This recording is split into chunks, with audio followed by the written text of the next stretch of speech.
5 రాష్ట్రాల ఎన్నికల్లో 3 చోట్ల భాజపా విజయకేతన ఎగురవేసిందని కేంద్ర మంత్రి శ్రీనివాస్ వర్మ వెల్లడించారు. పశ్చిమ బెంగాల్లో అరాచక పాలనకు అంతం పలికిన ప్రజలకు రుణపడి ఉంటామని ఆయన స్పష్టం చేశారు.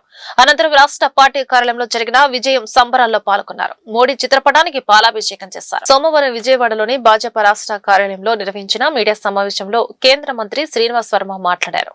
2011లో ఒక్క సీటు కూడా లేని బెంగాల్లో నేడు పార్టీ అధికారాన్ని కైవసం చేసుకోవడం కార్యకర్తల కృషికి నిదర్శనమన్నారు. పార్టీ వ్యవస్థాపకులు శ్యామ్ ప్రసాద్ ముఖర్జీ సొంత రాష్ట్రమైన బెంగాల్లో విజయం సాధించడం సంతోషకరమని, ప్రజల ఆకాంక్షల మేరకు ఆ రాష్ట్రాన్ని అభివృద్ధి చేస్తామని ఆయన వెల్లడించారు. అస్సాం, పుదుచ్చేరిలు తిరిగి అధికారంలోకి వచ్చామని, మిగిలిన 2 రాష్ట్రాల్లోనూ త్వరలో గెలుస్తామని ధీమా వ్యక్తం చేశారు. ఇదే సమయంలో మహిళా బిల్లును వ్యతిరేకించిన ఇరువురు ముఖ్యమంత్రులు నేడు మాజీలుగా మిగిలిపోయారన్నారు.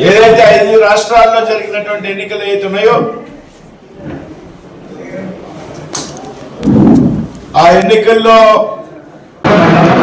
భారతీయ జనతా పార్టీ అద్భుతమైనటువంటి విజయాలు సాధించింది.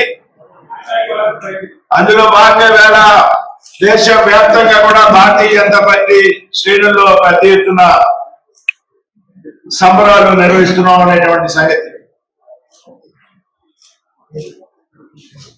భారతీయ జనతా పార్టీ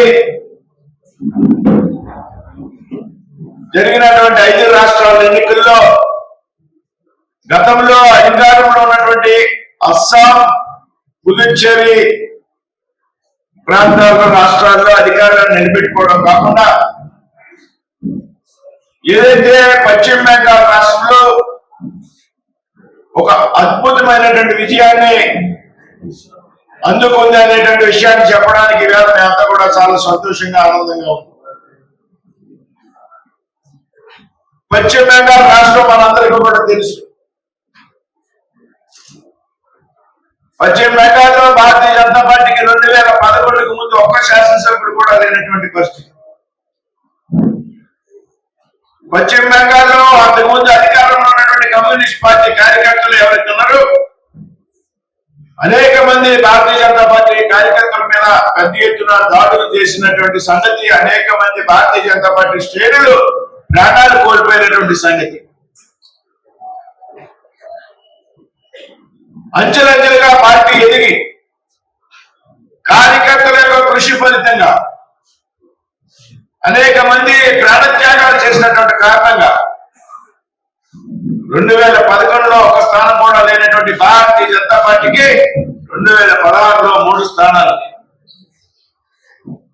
2021లో 76-77 స్థానాలు,